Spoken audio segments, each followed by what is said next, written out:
Here's the Mark 6 bike. I put up a short saying I was going to junk it. That wheel's just for balance. That's bent, broken out of shape. I can't be bothered trying to fix it just to get this thing going. But I have an idea, and I want to pull off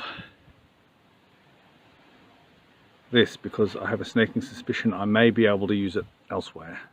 As I suspected, the bell housing for the belt drive transmission is the same size as the 49cc 2-stroke.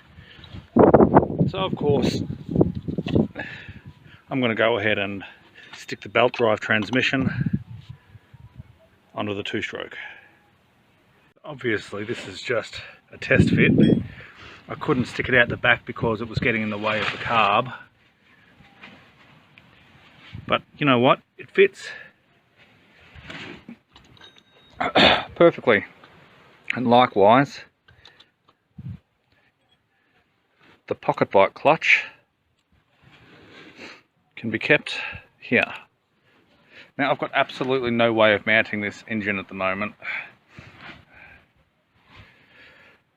You'd have to bloody well make something, and with the way that exhaust sits, it wouldn't sit on a mounting plate like that anyway. So, you know, this is all just fun and games, just to see what fits, see what kind of possibilities that opens up.